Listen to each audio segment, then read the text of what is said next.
Je suis Martin Liederman, cofondateur de l'organisation One World, One Vision. Il y a plus de 10 ans, mon associé et moi-même, lors d'une mission chirurgicale au Belize, avons fondé One World, One Vision afin de former des ophtalmologistes locaux et d'étendre ainsi notre champ d'action. Nous avons réussi et depuis, notre organisation s'est rendue dans de nombreux pays et a démontré le succès de nos idées. Nous avons ajouté des anesthésistes et des intensivistes pédiatriques à la mission afin de former des médecins locaux et de rendre l'expérience chirurgicale de nos patients plus sûre. Le paradigme « un patient, un hôpital » ne fonctionne plus. Un patient, d'un étudiant et d'un chirurgien, même s'il était efficace, ne permettait pas de répondre à tous les besoins. Des dizaines de millions d'enfants et d'adultes souffrent de strabisme et d'amblyopie.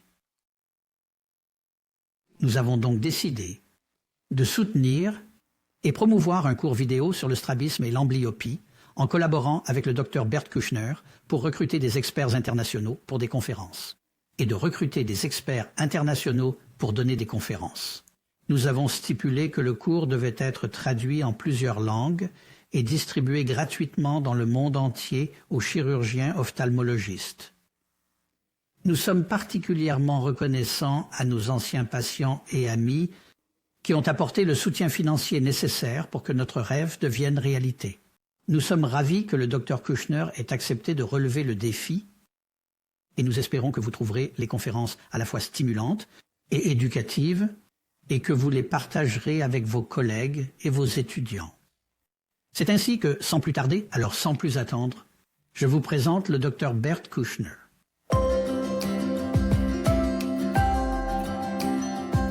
Bienvenue dans À court complet, un monde, une vision sur le strabisme et dans l'exposé d'aujourd'hui sur l'examen sensorimoteur. Si vous êtes nouveau ici, bienvenue.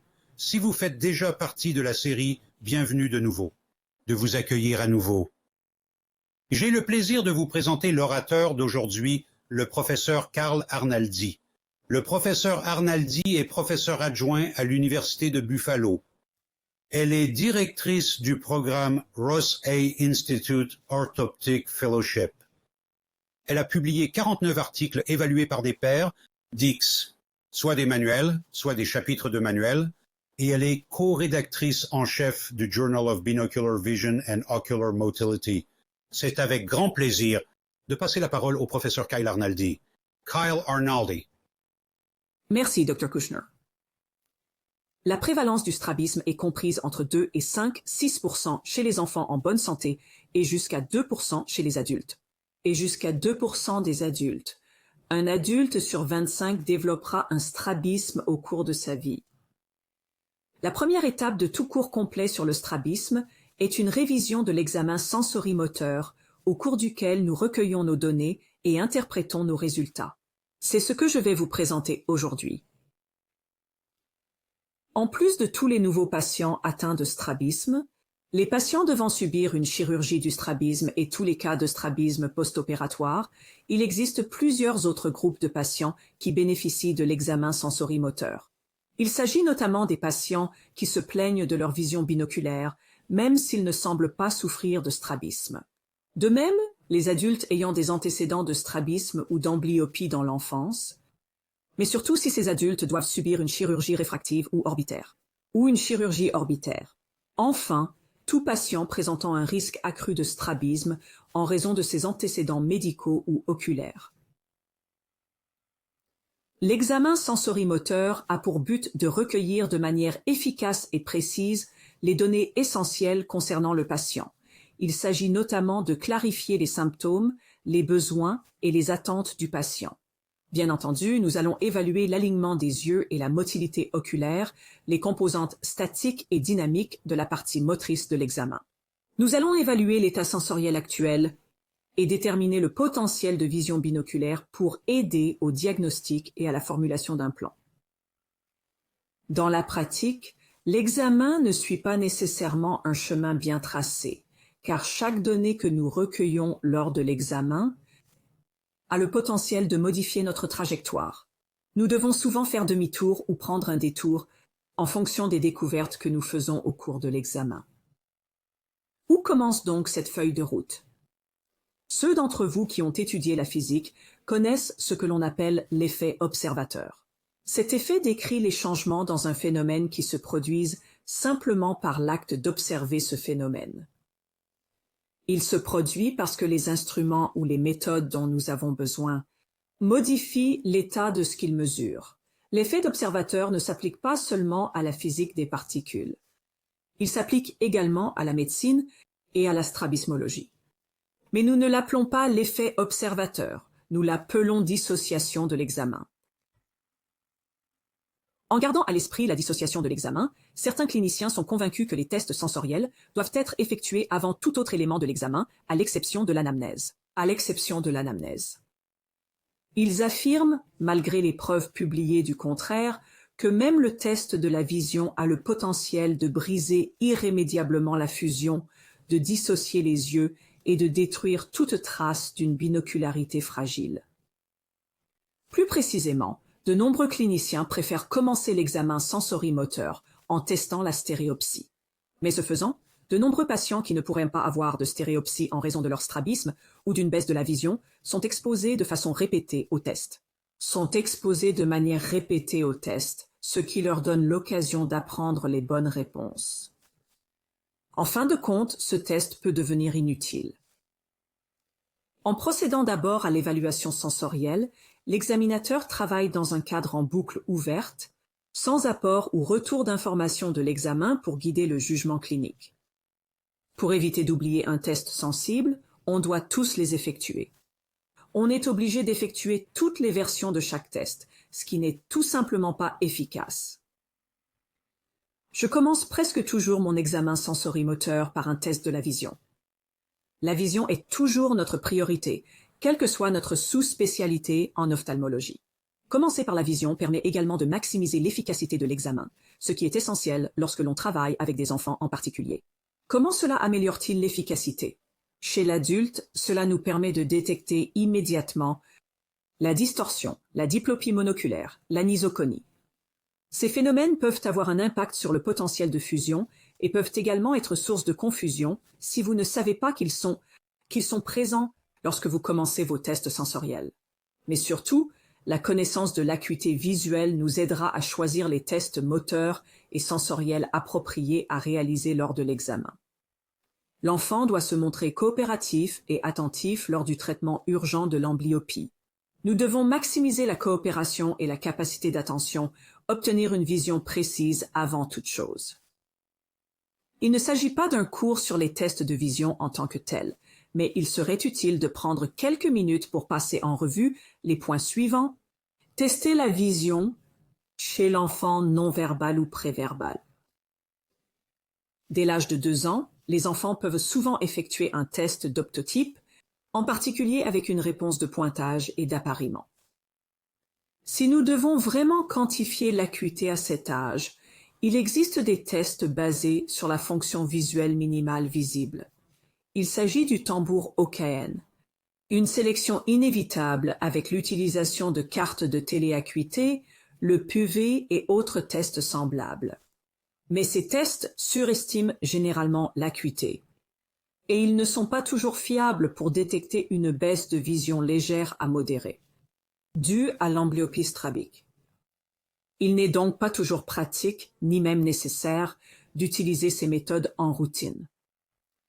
Au lieu de cela, le test de la vision chez le patient préverbal est généralement qualitatif, utilisant les réponses motrices oculaires aux stimuli visuels.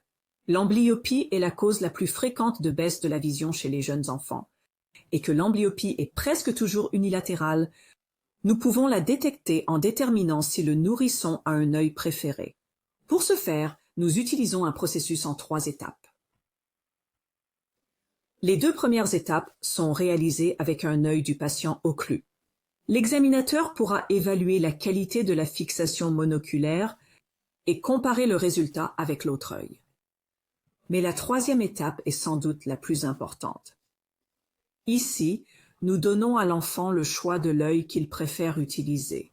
Cela nous permet de détecter une préférence de fixation en présence d'un facteur de risque amblyogène, tels que le strabisme. Et cela suffit généralement pour porter un jugement qualitatif sur l'acuité visuelle et de poser le diagnostic d'amblyopie. Chez un enfant présentant un strabisme visible, c'est facile. L'enfant fixe l'œil droit, nous forçons l'occlusion avec l'œil qui ne fixe pas, puis nous supprimons l'occlusion pour voir ce qui se passe. Lorsque l'enfant a le choix et peut utiliser l'un ou l'autre œil. Continue-t-il à fixer avec l'œil que nous avons forcé à fixer? Vers où tourne-t-il son regard maintenant qu'il ne fixe plus rien? Chez l'enfant aux yeux droits, ce sera plus difficile à faire avec des yeux droits ou presque droits. C'est pourquoi nous allons ajouter un prisme dans le test de tropisme induit pour créer un strabisme vertical et voir ensuite comment l'enfant réagit. N'oubliez pas que le test de tropisme induit n'est nécessaire que pour les patients dont les yeux sont droits ou presque droits. Tout enfant qui ne présente pas de strabisme facilement visible par l'examinateur. L'ajout du prisme va créer une diplopie, obligeant l'enfant à regarder avec l'œil le plus clair pour la fixation. Je trouve utile d'introduire le prisme puis d'occlure l'autre œil.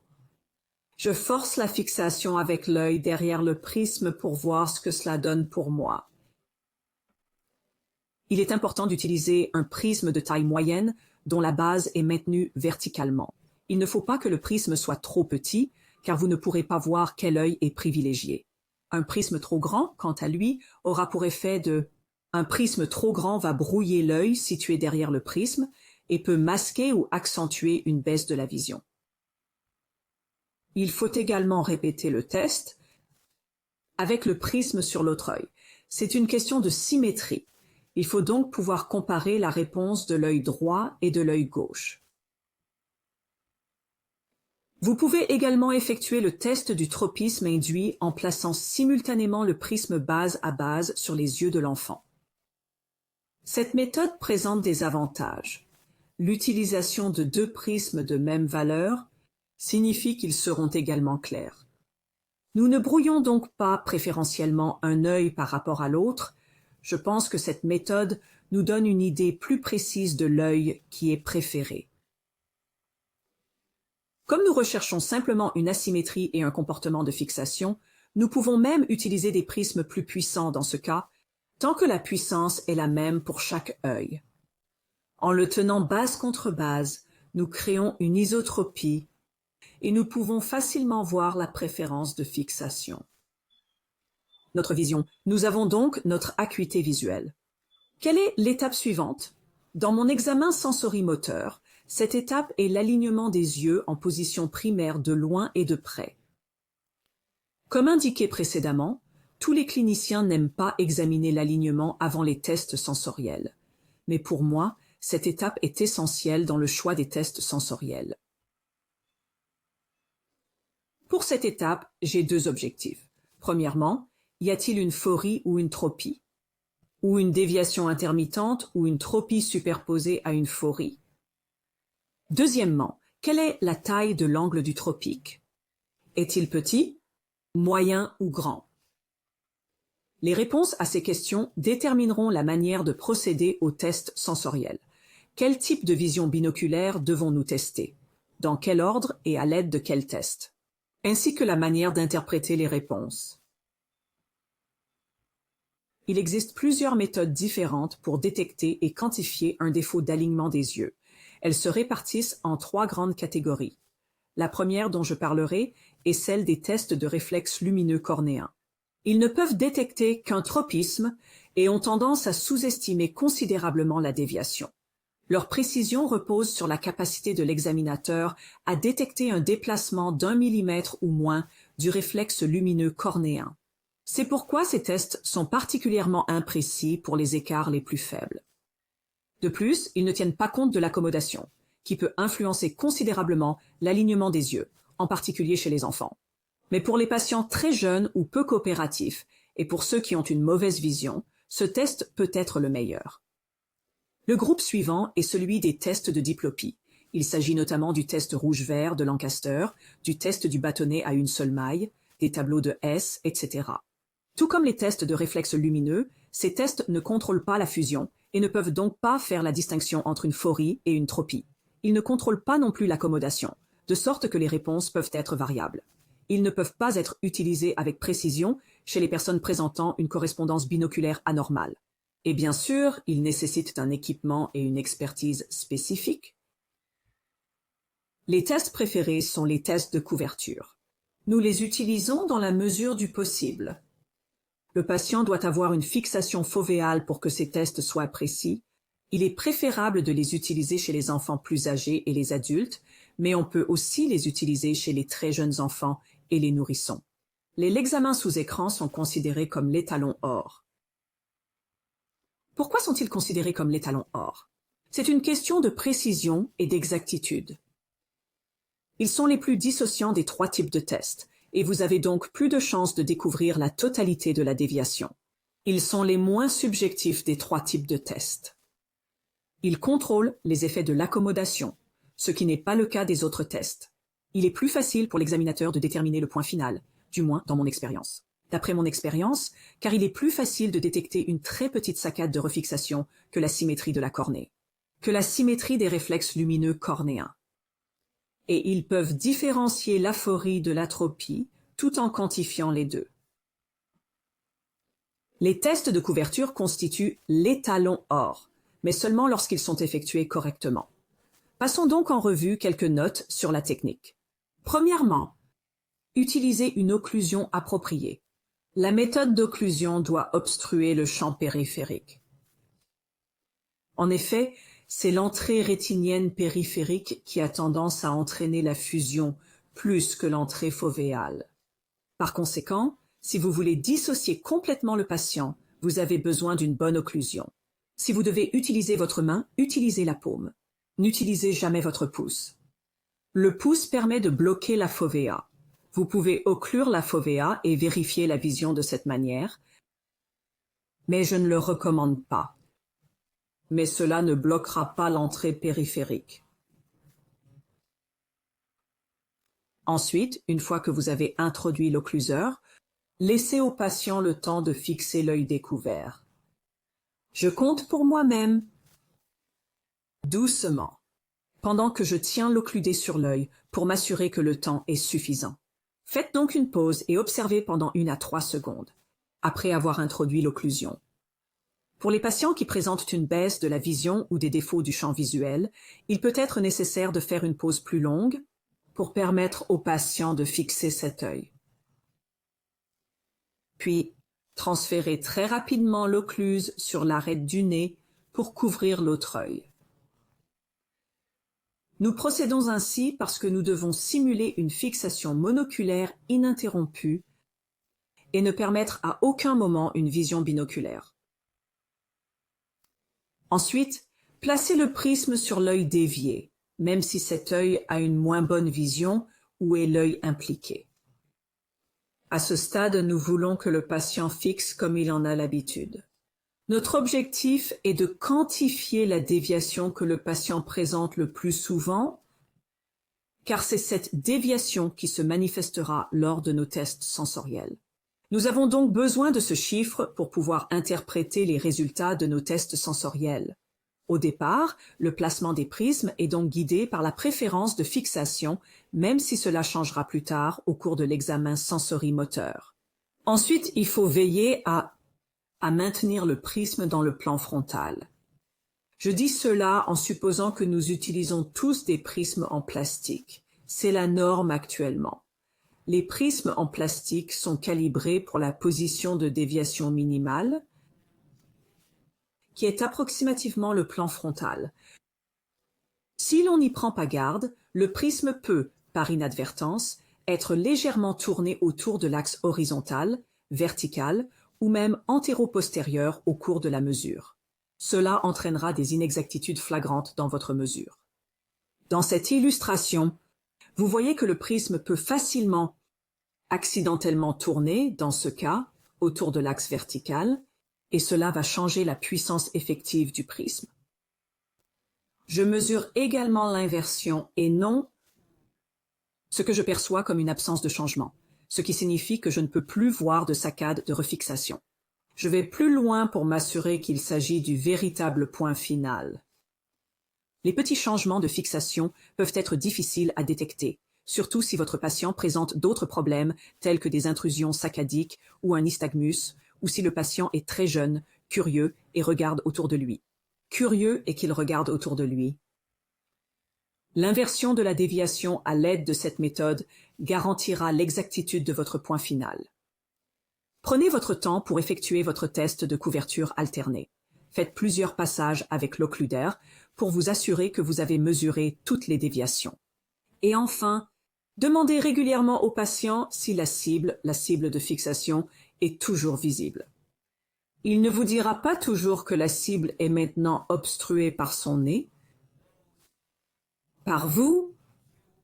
Rappelez-lui donc qu'il doit fixer cette cible à tout moment.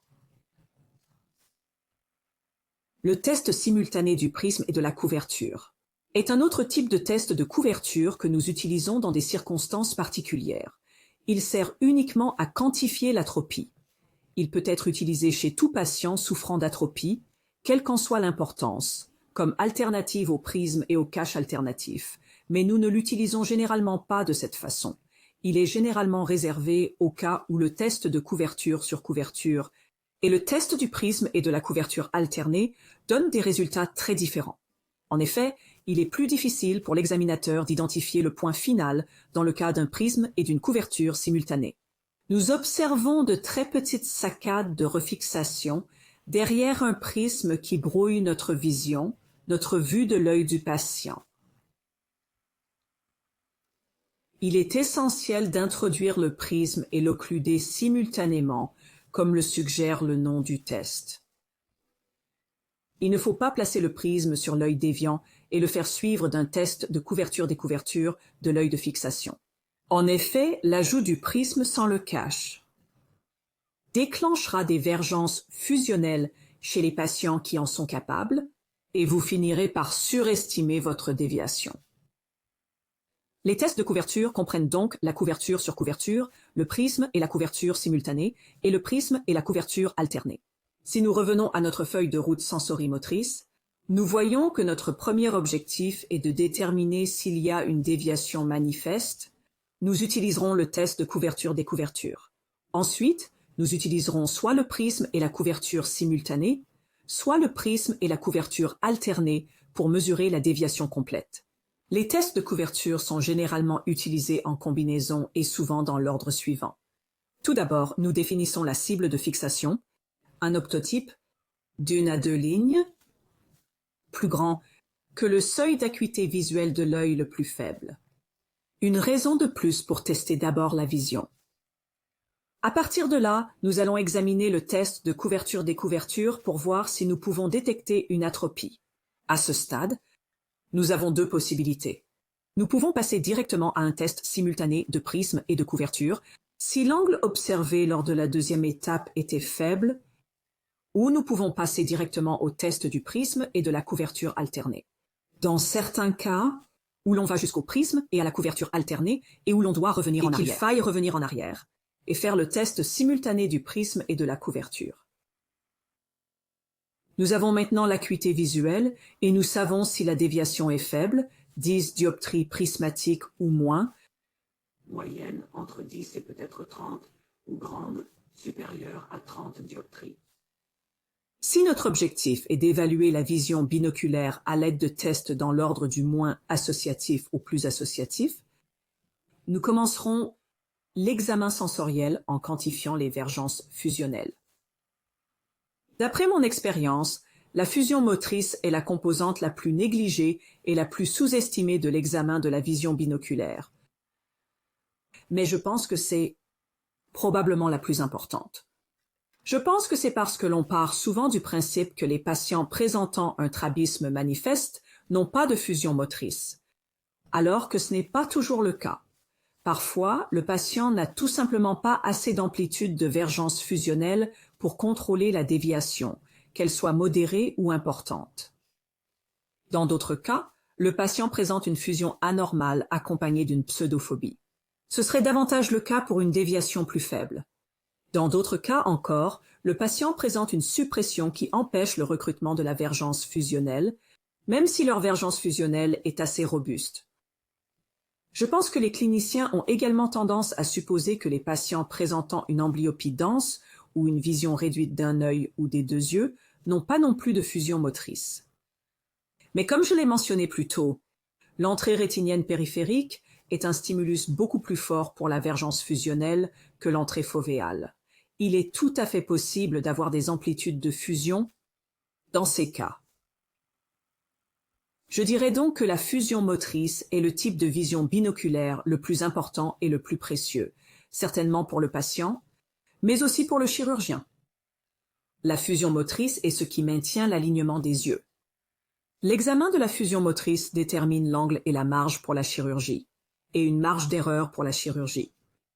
Il permet d'estimer la capacité du patient à répondre à une dérive post-opératoire modérée dans le temps et peut être utilisé comme un objectif et quantifiable du contrôle d'une déviation intermittente pour aider à déterminer le moment de l'intervention chirurgicale. Cette étape, le test de fusion motrice, peut être omise en cas de déviation constante d'un angle important et chez les personnes présentant une perte importante du champ visuel. Ces patients peuvent présenter une fusion motrice, mais elle est probablement minime et il n'est pas essentiel de la détecter. Pour les déviations multiplanaires, je procède en décalant la verticale, puis de mesurer les amplitudes horizontales ou vice-versa. Pour ce faire, nous demandons au patient de fixer une cible accommodative binoculaire. La cible accommodative est la taille de l'optotype qui dépasse d'une ou deux lignes le seuil visuel de l'œil le plus mauvais. Nous le ferons à la distance de test appropriée, parfois de près, parfois de loin, parfois les deux. Nous pouvons utiliser une barre de prisme, un prisme rotatif ou un appareil haploscopique. Les options sont nombreuses. Personnellement, je préfère la barre à prisme pour plusieurs raisons. Elle est portable, facilement disponible. Je n'ai pas besoin de source d'énergie. Les yeux du patient sont facilement visibles à travers la barre, ce qui est essentiel pour ma méthode de détermination de la rupture de la fusion. Pour ma méthode de détermination de la rupture de la fusion, il est également très facile à utiliser. Il y a des inconvénients. Premièrement, vous pouvez obtenir une réponse erronée si vous vous fiez uniquement à la diplopie signalée par le patient lors de la rupture de la fusion. Ces barres de prisme peuvent brouiller la vision, et certains patients interpréteront ce brouillage comme une diplopie. D'autres ressentent en fait une diplopie monoculaire et signalent un point de diplopie, une rupture de la fusion. Point de diplopie, un point de rupture, alors qu'ils sont encore en train de fusionner. La barre de prisme sera moins précise dans les plages supérieures en raison du saut plus important de la puissance du prisme à la fin de la barre. Et enfin, ces prismes plus grands brouillent la vision, ce qui peut réduire artificiellement la mesure du point de rupture. Pour quantifier l'amplitude de la fusion motrice, si vous avez un patient qui va être opéré, si le patient présente une déviation manifeste, la façon de procéder est de compenser la déviation d'abord, puis d'introduire la barre à prisme en diminuant progressivement la puissance, pour sous-corriger la déviation jusqu'à ce que la fusion soit perturbée. Ensuite, vous revenez en arrière et surcorrigez progressivement la déviation avec le prisme jusqu'à ce que la fusion soit perturbée. Je pense que beaucoup de gens sautent cette deuxième étape, mais elle peut s'avérer très utile pour le patient plus âgé qui doit subir une chirurgie du strabisme. Nous aimerions savoir si nous les laissons avec une légère surcorrection, ce qui est souvent recommandé. Dans quelle mesure seront-ils gênés par la diplopie post-opératoire? Il existe une exception importante à cette méthode. Si votre patient souffre de monofixation ou d'arcée avec un strabisme manifeste, vous ne pouvez pas compenser la déviation et vérifiez ensuite les amplitudes. L'ajout du prisme ne fera que stimuler les réserves fusionnelles et vous obtiendrez une fausse réponse. Si vous utilisez ce test, la base du prisme doit augmenter la demande de vergence. La direction de la base du prisme doit augmenter la demande de vergence. Ainsi, pour une ésotropie, la base doit être orientée vers l'intérieur. Pour une exotropie, une base vers l'extérieur. Dans ce cas, si la déviation est intermittente, on peut commencer par la puissance la plus faible du prisme et l'augmenter jusqu'à ce que la fusion soit perturbée. Vous pouvez ensuite réduire la puissance du prisme jusqu'à ce que la vision soit rétablie pour déterminer le point de récupération. Quand la fusion est-elle rétablie? Pour les déviations intermittentes, l'utilisation de cette méthode pour quantifier le contrôle, le point de récupération est tout aussi important que le point de rupture. Si le point de récupération est très éloigné du point de rupture, ce n'est pas un bon signe. Pour le contrôle, et indique que le patient est probablement sur la voie de la détérioration. J'ai parlé de la rupture de la fusion, et la diplopie est un signe de rupture de la fusion, mais j'aime toujours appuyer cela. Avec des preuves physiques, j'observerai donc toujours les yeux du patient à travers le prisme pour déterminer s'il y a rupture de la fusion. Je peux le reconnaître parce que la déviation complète devient alors manifeste. Si nous effectuons les tests sensoriels dans l'ordre du moins dissociant au plus dissociant, les tests stéréoscopiques viennent ensuite. Il y a quelques exceptions importantes, comme le test du frisbee. Il s'agit d'un test pour lequel il n'est pas nécessaire de porter des lunettes et qui peut être effectué à tout moment. Il n'est pas dissociant. Mais ce n'est pas le test de stéréopsie le plus courant que nous utilisons. Je dirais que si la fusion motrice est le type de vision binoculaire le plus souvent négligé, alors les tests de stéréopsie sont la composante de la vision binoculaire la plus utilisée et la plus mise en avant, une position probablement controversée à l'égard de la stéréopsie. Souvent, c'est le seul type de vision binoculaire qui est testé lors de l'examen sensorimoteur. C'est le type de vision binoculaire le plus complexe de la vision binoculaire. Il nécessite un alignement précis, une bonne qualité d'image dans les deux yeux et un substrat cortical intact pour la détection et le traitement de la disparité. Ainsi, si votre patient démontre une stéréopsie post-opératoire, cela en dit long sur le succès de votre procédure. Mais la présence de stéréopsie, telle que nous la mesurons généralement en clinique, ne permet pas de prédire ou de garantir l'alignement à long terme. Dans certains cas, elle peut même ne pas faire de différence fonctionnelle notable dans la vie quotidienne du patient. On ne peut pas rater ce que l'on n'a jamais eu. La stéréopsie peut être le type de vision binoculaire le moins important pour les personnes atteintes de strabisme infantile, en termes de différence dans leur vie. La plupart de ces patients apprennent à se fier aux indices monoculaires de la profondeur. Il existe toutefois une exception très importante à cette règle. Les patients qui avaient une stéréopsie et qui l'ont perdue à cause de l'apparition du strabisme ne seront pas heureux tant que la stéréopsie ne sera pas rétablie. Cela dit, le test de la stéréopsie est extrêmement utile pour l'examen sensorimoteur. Il nous permet de différencier la fusion centrale, c'est-à-dire fovéale, de la fusion périphérique. Une stéréopsie grossière, c'est-à-dire 70 secondes d'arc ou moins, indique une fusion périphérique. La stéréopsie fine, 60 secondes d'arc ou plus, indique une fusion bifovéale. Nous pouvons donc utiliser ce test pour diagnostiquer le syndrome de monofixation. Nous pouvons également l'utiliser pour surveiller la décompensation ou la perte de contrôle d'une déviation intermittente. Il est cependant important de reconnaître qu'il s'agit d'une mesure indirecte de la décompensation, car la diminution de la stéréoscopie qui apparaît comme un signe de décompensation est due à une aggravation de la suppression. Une stéréopsie anormale peut être la preuve d'une perturbation de la vision binoculaire dans la petite enfance, et il est important de le savoir, car cela tempère notre pronostic pour le patient. Le test de la stéréopsie peut être complètement ignoré, en présence d'un strabisme constant à angle modéré ou grand, ou d'une perte de vision monoculaire ou binoculaire importante. Exception importante, les adultes présentant des exodéviations suspectées d'être apparues dans l'enfance. Nous supposons que nombre de ces cas ont commencé par un strabisme intermittent qui a permis à la stéréopsie de se développer. Ils peuvent être constants aujourd'hui sans stéréopsie, mais il l'avait avant et pourrait l'avoir à nouveau. Pour une raison quelconque, le stimulus polarisant a pour effet de rétablir temporairement l'alignement des yeux suffisamment longtemps pour détecter une certaine stéréopsie.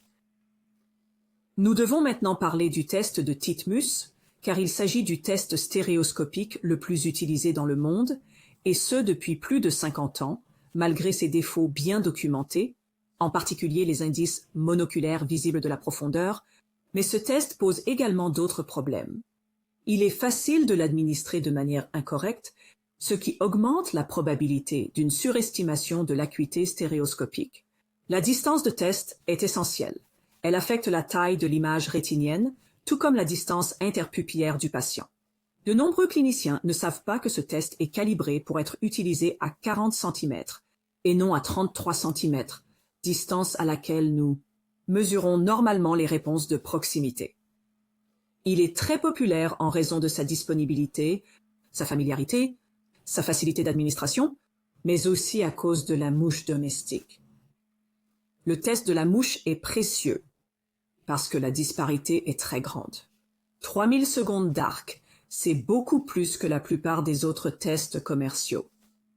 Nous avons donc tendance à utiliser ce test pour détecter la stéréopsie brute chez les patients microtrophiques. Le problème est que les défauts du test Titmus sont amplifiés à la volée. Il est également difficile d'administrer le test sans utiliser de questions suggestives qui donneront aux patients une réponse correcte. De plus, la réponse est souvent un oui ou un non, ce qui signifie que le patient a 50% de chance de deviner correctement. Il est facile de mémoriser la bonne réponse en raison de la surexposition. Cela conduit à un taux de faux positifs inacceptable. Je pense que le test Titmus est le plus fiable la première fois que le patient le voit, surtout si l'examinateur ne prépare pas le patient à ce qu'il va voir. De cette façon, vous pouvez obtenir une réaction spontanée à laquelle vous pouvez faire confiance.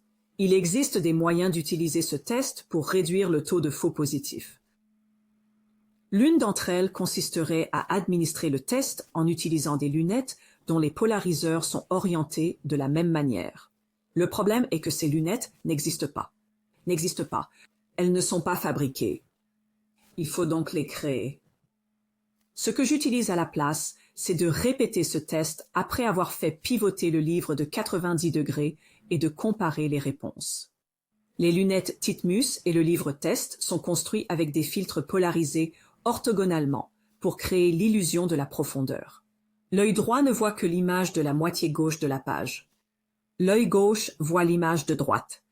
Cette disparité d'images rétiniennes croisées crée l'illusion que la mouche est plus proche de l'observateur que le plan du livre. Si on tourne le livre de 90 degrés, les images changent verticalement. Une disparité verticale des images est créée. Or, le cerveau humain peut naturellement détecter la disparité verticale, mais il est incapable de la traiter de manière à obtenir une perception significative de la profondeur ou toute autre qualité visuelle. Les patients bifoviaux dotés d'une véritable capacité stéréoscopique devraient signaler que la mouche est plus plate, ou peut-être double ou les deux. Les patients atteints de strabisme manifeste, qui n'ont pas réellement de stéréopsie, peuvent signaler une seule image plate en raison de la suppression. Mais aucun patient ne devrait enregistrer une illusion de profondeur, due au changement d'orientation du livre. Je pense qu'il est important de présenter la mouche dans les deux orientations, surtout si c'est le seul test stéréoscopique que je fais. Et je vais comparer leurs réponses. Présentation du livre pour ceux avec examen de suivi. Je commence avec le livre dans cette orientation. Je leur demande ce qu'ils voient, puis je retourne le livre dans l'orientation pour laquelle il a été conçu. Après la stéréopsie, nous arrivons enfin au test de fusion sensorielle. Ce test vient en dernier dans notre série sur la vision binoculaire parce que ces tests ont tendance à être parmi les plus dissociés. Cette étape permet non seulement de détecter la fusion sensorielle, mais aussi de révéler des informations sur la suppression et la correspondance rétinienne. Le test de fusion sensorielle peut fournir des informations sur la fusion fovéale ou périphérique, la suppression et la correspondance rétinienne. Un simple test permet de glaner beaucoup d'informations. La fusion sensorielle doit absolument être évaluée chez tous les patients présentant une mauvaise fusion, ceux qui n'ont pas eu de fusion motrice et qui n'ont pas eu de stéréopsie, quelle que soit la taille de leur angle. Vous devez également procéder à cette évaluation pour tous les patients qui signalent une diplopie, et je vous recommande de le faire pour tous vos patients en préopératoire. Cette étape peut être omise chez les patients qui ont déjà démontré une fusion motrice et une stéréopsie fine, mais ne sautez pas cette étape chez les patients atteints de strabisme sensoriel. Vous pouvez penser, il est impossible que ce patient soit réellement binoculaire, et vous avez peut-être tort. Certains des pires cas de diplopie post-opératoire que j'ai eu à gérer sont des patients atteints de strabisme sensoriel, pour lesquels cette étape n'avait pas été prise avant l'opération. La fusion sensorielle est le processus cortical d'intégration des données visuelles provenant de deux sources distinctes pour construire une image unique.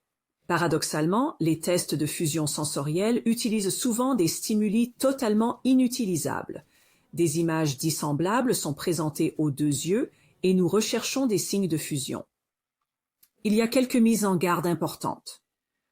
L'absence de diplopie chez un patient atteint de strabisme ne signifie pas que le patient a une fusion ou d'un potentiel de fusion. La présence d'un strabisme manifeste n'est pas nécessairement incompatible avec la fusion, et tous les patients présentant une diplopie ne sont pas capables de fusionner. Bien que cela ne soit pas courant, certains patients sont tout simplement incapables de fusionner, et il est important de les identifier avant de réaligner les yeux. La diplopie avec incapacité de fusion peut être congénitale si le mécanisme naturel de suppression a été perdu ou acquise, généralement à la suite d'une lésion cérébrale. La valeur des tests sensoriels peut être évidente, mais pourquoi devrions-nous étudier la suppression dans la correspondance rétinienne? Il y a plusieurs bonnes raisons à cela. Leur présence fournit des informations sur l'âge d'apparition ou la durée du strabisme, ce qui peut être important pour déterminer le pronostic à long terme. Ensuite, l'emplacement et la taille d'un scotome de suppression révèlent le type et la taille du strabisme présent pendant l'enfance. Troisièmement, ils révèlent l'angle sensoriel, c'est-à-dire la position de l'œil préférée par le cerveau pour la fusion. Avec un peu de chance, cette position est la suivante, avec les deux fovéas projetés sur la cible de fixation, mais ce n'est pas toujours le cas. Quatrièmement, elle est utilisée pour évaluer le pronostic de la vision unique ou de la fusion. Et cinquièmement, elle aide à déterminer le risque de dérive post-opératoire et le résultat à long terme. La suppression profonde et la correspondance anormale peuvent être associées à un mauvais résultat chirurgical à long terme. Le test de fusion sensorielle est un processus en 2 étapes au minimum. En effet, nous devons évaluer à la fois la fusion fovéale et la fusion périphérique. Cette information, ces entrées sont traitées dans 2 voies parallèles distinctes, jusqu'au niveau d'entrée du cortex visuel et au-delà. Il est donc possible d'obtenir une réponse de fusion dans une condition donnée et une réponse de suppression ou de diplopie dans une autre. En fait, presque toutes les combinaisons de réponses sont possibles, sauf que il n'est pas possible d'obtenir une fusion fovéale avec une suppression périphérique. Lors de ces tests, l'angle sous-tendu par l'image rétinienne est essentiel. Lorsque l'on veut tester la fusion fovéale, la taille de l'image rétinienne ne doit pas être supérieure à 1,5 degré. Si nous voulons examiner la fusion périphérique, nous voulons une cible plus grande, mais pas au point de tomber sur le croissant monoculaire de l'un ou l'autre œil. L'idéal est donc d'avoir une cible d'environ 6 degrés. Les résultats du test seront enregistrés comme l'une des 3 réponses. Fusion, qui n'est pas vraiment une fusion, mais plutôt une perception simultanée. La diplopie ou la suppression. Nous enregistrons 2 réponses, l'une pour les cibles fovéales et l'autre pour les cibles périphériques. Garder à l'esprit, répondre incorrectement sans alignement respecting ne peut être interprété correctement que si l'on connaît l'alignement.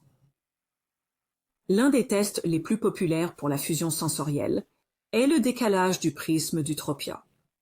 Ce test sera suffisant pour les personnes souffrant de strabisme acquis et de diplopie, en particulier dans le cas d'un strabisme à angle modéré ou faible.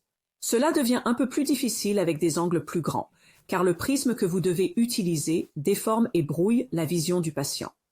Ce test présente de nombreux avantages. Il est rapide et facile. Aucun équipement spécial ni source d'énergie n'est nécessaire. Il est portable, mais surtout il permet une visualisation adaptée à la fusion dans le monde réel. Il est très simple à comprendre pour le patient et à réaliser pour l'examinateur. Mais il y a quelques inconvénients. Ce type de test ne fait pas la différence entre la fusion et la simple absence de diplopie. Parfois, nous avons besoin de savoir si la fovea est supprimée. Il n'est pas utile dans les cas où une cyclotropie est associée au strabisme. Elle peut ne pas être précise pour les personnes dont les écarts se situent entre les deux forces de prisme. Les grands prismes peuvent masquer la diplopie et la fusion et donner des résultats trompeurs. Il n'est pas non plus précis pour les personnes ayant des antécédents de vision binoculaire anormale. Je vais maintenant parler un peu du test de Worth-Fardo car, comme le test de Titmus, il existe depuis longtemps. Il existe depuis génération de cliniciens. Il est couramment disponible et la plupart des gens l'utilisent fréquemment. Le test de Worth vert rouge présente des avantages. Il est rapide et facile. Il est portable. Il est facile pour le patient de comprendre ce qui lui est demandé. Il peut être utilisé pour tester la fusion centrale et périphérique en modifiant simplement la distance de test. Il fait la différence entre la fusion et l'absence de diplopie. Il peut également être modifié pour évaluer la taille et la profondeur du scotome de suppression et peut être utilisé pour évaluer une correspondance anormale. Inconvénient. Ce test n'est pas adapté à la fusion. Encore une fois, de nombreux tests de fusion sensorielle ne le sont pas. Mais permettez-moi de profiter de cette occasion pour expliquer ce que j'entends par « compatible avec la fusion ». Il s'agit d'un environnement confortablement éclairé avec des contours dans le champ périphérique pour fournir des indices de fusion. Il s'agit d'un environnement visuel qui non seulement favorise la fusion, mais aussi la suppression si le patient souffre de suppression. Seuls les patients ayant une vision binoculaire solide et profondément enracinée, qu'elle soit normale ou anormale, présenteront une réponse de fusion lors d'un test aussi dissociatif. Il est facile d'apprendre la bonne réponse. Peut-être pas aussi facilement qu'avec la... Apprendre la bonne réponse n'est pas facile, mais cela reste assez simple. Le format anaglyphe sur lequel il est basé peut entraîner de fausses réponses chez les personnes dont l'erreur de réfraction n'est pas corrigée. De plus, le test n'est pas normalisé d'un fabricant à l'autre. Il peut y avoir des différences de luminance et de contraste entre le filtre rouge et le filtre vert qui peuvent donner des résultats erronés. Lorsque j'effectue le test de Worth-Fardo, je procède de la manière suivante. Je commence par éclairer la pièce à distance avec la lampe de poche. Cela permet de s'assurer que le stimulus sera projeté sur la fovea. Je demande simplement au patient « Combien de lumière voyez-vous » Réponse de suppression, 2 ou 3. J'indique qu'il s'agit d'une réponse de suppression. S'il me dit 4 lumières, c'est enregistré comme une fusion, bien qu'il s'agisse plutôt d'une perception simultanée. Enfin, 5 lumières peuvent signifier une diplopie ou une suppression alternée. Si le patient répond avec 5 lumières, posez-lui quelques questions importantes. Il est important de poser quelques questions supplémentaires. Les 5 lumières sont-elles présentes en même temps? Ou alternent-elles entre 2 rouges et 3 vertes? L'étape suivante est facultative. Si je veux utiliser ce test pour avoir une idée de l'importance du scotome de suppression, je vais marcher lentement vers le patient avec la lampe de poche allumée et demander au patient de me dire « lorsque le nombre de lumières change ». À un moment donné, j'atteindrai une limite. Il voit maintenant 4 lumières. Je peux m'approcher jusqu'à 1/3 de mètre, patient signalant toujours 2 ou 3 lumières, alors que le patient continuera à en voir 2 ou 3. Si vous mesurez la distance entre vous et le patient, Lorsqu'il a vu 4 lumières pour la première fois et mesuré la taille du stimulus sur la lampe de poche, vous pouvez utiliser ces chiffres dans une formule simple et calculer la taille en degrés de l'écran rétinien. La taille en degrés du scotum de suppression rétinienne. L'étape suivante n'est pas facultative. Nous allons répéter le test à près d'1/3 de mètre. Il faut faire les deux, car les réponses peuvent être différentes. À ce stade, nous avons une autre étape facultative. Je pourrais éteindre les lumières de la pièce. Cela va rendre le test plus dissociant, pour que je puisse avoir une évaluation qualitative de la profondeur de la suppression. Et la dernière étape optionnelle est de compenser la déviation avec prisme, projetant ainsi la cible à 4 points sur la fovea déviante, afin d'évaluer la direction visuelle de la fovea dans des conditions binoculaires. Et je peux le faire avec les lumières de la pièce allumées ou éteintes. Il s'agit d'un test de correspondance rétinienne. Prenons une minute pour expliquer ce qu'est la correspondance. Les données provenant des 2 yeux doivent correspondre dans le cortex visuel parce que nous avons des yeux placés frontalement avec des champs visuels qui se chevauchent largement. Les éléments rétiniens, c'est-à-dire l'appareil neuronal des bâtonnets et des cônes jusqu'aux couches du cortex, sont probablement pré-réglés pour correspondre normalement. Mais cette correspondance doit être renforcée par une expérience binoculaire normale au cours de la petite enfance. En reconnaissant les points qui correspondent, le cerveau prend conscience des points qui ne correspondent pas. Nous en avons besoin pour localiser les objets dans l'espace dans des conditions binoculaires et pour les mouvements oculaires de la Vierge. La correspondance rétinienne anormale est l'adaptation à des axes visuels mal alignés dans laquelle la direction visuelle subjective de l'œil non fixe est décalée par rapport à celle de l'œil fixateur, mais uniquement dans des conditions binoculaires. L'objectif est de permettre une vision binoculaire rudimentaire.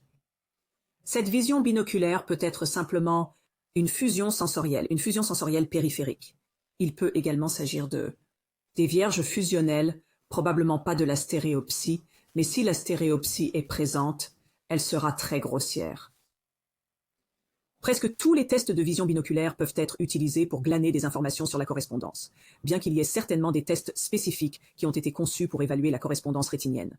Pour évaluer la correspondance rétinienne, à mon avis, il est plus facile de détecter une correspondance anormale en utilisant un test de fusion sensorielle plutôt qu'un test de fusion motrice ou de stéréopsie. Une réponse de fusion en présence d'une déviation manifeste est la preuve d'une correspondance anormale. Une réponse de diplopie binoculaire en présence d'une orthotropie peut également être la preuve d'une correspondance anormale. Comme la suppression, la correspondance binoculaire anormale est sensible au format du test et à l'environnement visuel. Plus on s'éloigne de la fusion, plus la correspondance anormale est profonde. Si le patient signale toujours une fusion. En général, le point de déviation, c'est-à-dire le point de l'œil déviant qui reçoit l'image droit devant, est plus facile à traiter par le cortex, et plus facile à recabler pour le cortex. Recabler pour correspondre à la fovea de l'œil correcteur que de recabler la fovea. Les patients qui signalent une diplopie binoculaire lorsque les 2 foveas reçoivent la même image ont une ARC beaucoup plus profonde et présentent un risque accru de diplopie paradoxale temporaire post-opératoire. Par exemple, lorsque j'ai mentionné la compensation de la déviation avec le prisme et la répétition du Wirth-Fordeau. Le test de correspondance rétinienne peut être omis chez les patients qui ont une stéréopsie fine. Si le patient a une stéréoscopie d'arc 60 secondes, ce test est superflu. Vous n'avez pas besoin de faire cette étape car, par définition, il présente une fusion bifoviale. Vous pouvez également ignorer cette étape pour un patient qui signale une réponse de fusion avec le test de distance de Wirth-Fordeau.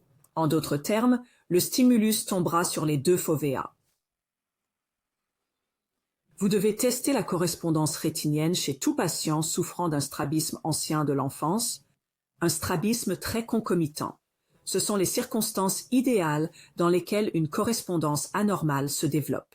Il est particulièrement important de déterminer la direction visio-motrice de la fovea déviante dans des conditions binoculaires, en raison du risque élevé de diplopie paradoxale post-opératoire. Les tests de Wirth-Fordeau stimulent les deux foveas avec des images similaires en conditions binoculaires. Stimuler simultanément les deux foveas avec des images similaires dans des conditions binoculaires. Nous sommes enfin prêts à revenir à notre examen moteur. Nous allons examiner l'alignement des yeux dans les positions secondaires et éventuellement tertiaires du regard, les versions, les inductions et d'autres tests si nécessaire. L'évaluation des versions a pour but d'évaluer la fonction primaire de chacun des 6 muscles extraoculaires de chaque œil. Pour ce faire, nous comparons sa fonction à celle du muscle synergiste ou du muscle joug contralatéral. La présence de limitations ou de soi-disant suraction peut éclairer votre diagnostic et certainement vous aider dans le choix de la procédure chirurgicale. Pour ce faire, nous faisons pivoter le globe dans le champ d'action de chaque muscle. Le champ d'action est la position du regard qui isole la fonction de ce muscle particulier. Pour observer le champ d'action, le globe est tourné de manière à ce que le plan du muscle soit parallèle à la ligne de visée. Dans cette position, lorsque le muscle se contracte, on observe sa fonction primaire. Si une limitation est constatée, nous vérifions immédiatement l'éduction pour voir si la rotation peut être plus complète dans cette circonstance. La plupart des examinateurs demandent aux patients de poursuivre une cible dans le champ de vision de chacun des 6 muscles extraoculaires, comme vous le voyez ici.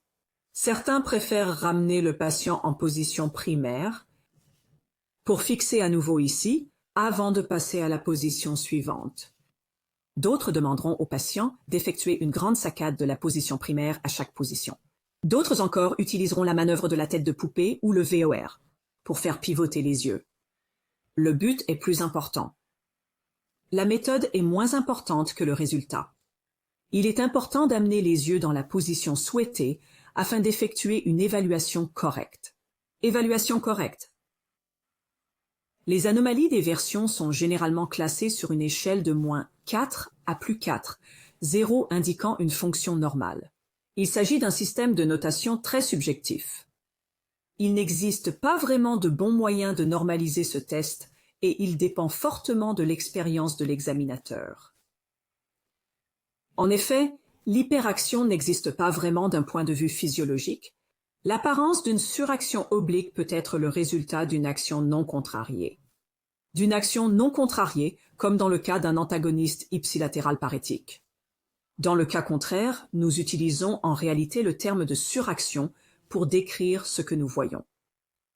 Il est facile d'être trompé par la position des paupières, l'inclinaison des paupières, les plis épicantaux, l'exophthalmie ou l'énophtalmie, ou la symétrie orbitale.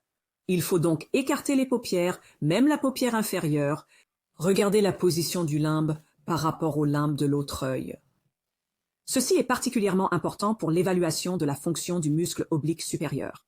Personnellement, je trouve que ce muscle est le plus difficile à évaluer sur les versions. La quantification de la déviation dans différentes positions du regard est essentielle pour détecter l'incompétence et le champ de la plus grande déviation, ce qui va vous aider dans votre diagnostic. Mais cela joue aussi un rôle dans l'identification du muscle impliqué. Les positions cardinales du regard, qui sont encerclées ici, sont les positions du regard qui isolent la fonction des muscles extraoculaires individuels. Elles comprennent donc 2 des positions secondaires et les 4 positions tertiaires. Il n'est pas nécessaire de mesurer toutes ces positions du regard chez chaque patient. J'y reviendrai dans un instant.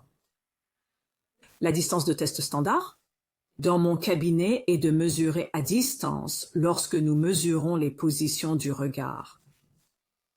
Mais l'une ou l'autre distance de test révélera un modèle de désalignement. Personnellement, je trouve qu'il est plus facile d'utiliser la fixation à distance en raison de sa répétabilité. Il m'est plus facile de positionner correctement les yeux d'une visite à l'autre lorsque je mesure à distance. Le positionnement du stimulus est important. En général, si nous mesurons à distance, le stimulus est immobile. Ce qui change, c'est la position de la tête du patient. Je fais tourner la tête jusqu'à la limite de la flexibilité du cou. Je vérifie ensuite si le patient est capable de voir cette cible de fixation avec chaque œil individuellement. Si ce n'est pas le cas, je tourne légèrement le menton vers l'arrière jusqu'à ce qu'il puisse voir la cible avec l'un ou l'autre œil. Si je mesure une position oblique du regard, j'utilise une méthode en 2 étapes pour y parvenir. Par exemple, menton vers le bas et rotation de la tête dans ce sens. Cela me permet d'obtenir la même position à chaque visite dans ma chambre. Quels sont les regards à examiner? Cela dépend. Si la déviation est horizontale au minimum, il faut regarder vers le haut et vers le bas pour rechercher un schéma, surtout si le patient est un enfant ou s'il a des antécédents de strabisme infantile. S'il s'agit d'une déviation verticale, il faut au minimum vérifier le regard à droite et à gauche, ainsi que l'inclinaison de la tête à droite et à gauche. Mais dans de nombreuses situations, il peut être nécessaire de mesurer le patient dans une position de regard oblique. À ce stade, nous recherchons des schémas d'incompétence et des déviations secondaires primaires qui éclaireront notre diagnostic différentiel. C'est pourquoi nous placerons le prisme sur l'œil concerné, qu'il s'agisse de l'œil préféré ou non. Il est très facile de faire pivoter le prisme hors de sa position correcte dans les positions secondaires et tertiaires du regard. De petites rotations, des rotations légères peuvent survenir dans la vision centrale, mais les regards latéraux sont encore plus difficiles à maintenir dans le plan frontal. La rotation du prisme peut masquer ou créer une incompétence ou une déviation multiplanaire qui n'existe pas vraiment. Nous ne voulons pas créer par inadvertance une incompétence.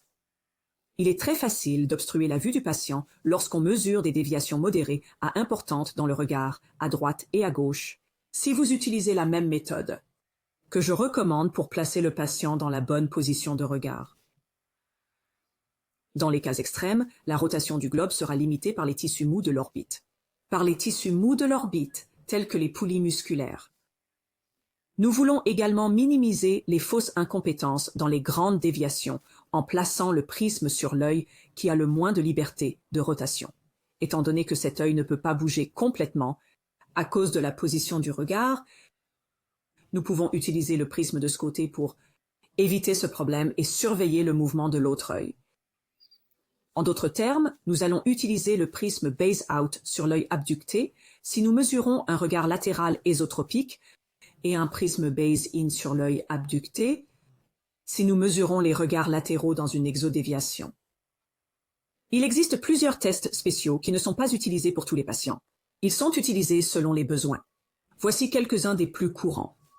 L'adaptation au prisme, qui nous permet de revérifier nos mesures pour nous assurer que nous avons bien mesuré toutes les déviations, mais aussi nous donner une idée du potentiel de fusion. En général, je l'utilise dans le cas d'un strabisme horizontal avec une distance proche de la disparité, mais je ne l'utilise pas souvent dans le cas d'un strabisme quotidien. L'occlusion diagnostique est très précieuse. Tout enfant ou adulte ayant des antécédents de strabisme dans l'enfance peut bénéficier d'une l'occlusion diagnostique, même s'il semble avoir un tropisme constant. L'occlusion diagnostique peut également être utilisée chez un patient dont la posture de la tête est inconnue et, une fois de plus, de revérifier vos mesures en faisant ressortir la déviation complète. Le calcul du rapport ACA peut être utile.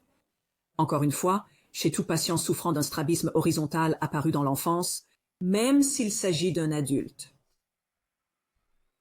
Et bien sûr, la cyclotropie. Tous les patients avec une déviation verticale, sauf déviation dissociative, doivent être évalués pour la cyclotropie. Mais en outre, tout patient qui n'a pas pu fusionner avec un prisme décalé, ou dans toute autre circonstance, ce patient a besoin d'une évaluation pour déterminer s'il y a une cyclotropie. Il ne s'agit pas d'une liste exhaustive de tests spéciaux. Il y a des mesures de distance par la fenêtre, des mesures ultra rapides, un examen synoptophore pour les diplopies complexes et les anomalies de fusion, des tests des saccades, poursuites et mouvements oculaires vestibulaires que j'utilise régulièrement mais pas quotidiennement, que j'utilise chaque semaine mais pas sur tous les patients. Ces 4 tests sont probablement les tests supplémentaires les plus couramment ajoutés. Nous avons maintenant terminé notre examen sensorimoteur. L'étape suivante consiste à évaluer les pupilles, parce que beaucoup de maladies, de troubles et de blessures qui causent le strabisme peuvent également affecter le fonctionnement des pupilles.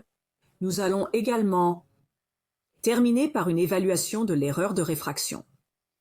Aucun bilan ne serait complet sans cette évaluation. Cette évaluation comprendra la lensométrie, qui permet de rechercher les prismes cachés dans les lunettes. Je suis toujours surpris lorsque je découvre un prisme dans les lunettes et que le patient ne sait pas que ce prisme a été placé là. Nous voulons également nous assurer que la réfraction est exacte pour plusieurs bonnes raisons. Une réfraction précise est nécessaire pour dégager l'image rétinienne. Cela améliorera la fixation du patient, ce qui améliore la précision des mesures. Nous voulons également maintenir ou restaurer la meilleure vision possible pour l'œil dominant. Nous avons besoin d'une bonne réfraction pour contrôler et équilibrer l'effort d'accommodation. On ne saurait trop insister sur la valeur d'une bonne rétinoscopie cycloplégique, en particulier pour les patients adultes. Ce n'est pas parce que votre patient est presbyte ou pré-presbyte que l'accommodation n'affecte pas l'alignement des yeux.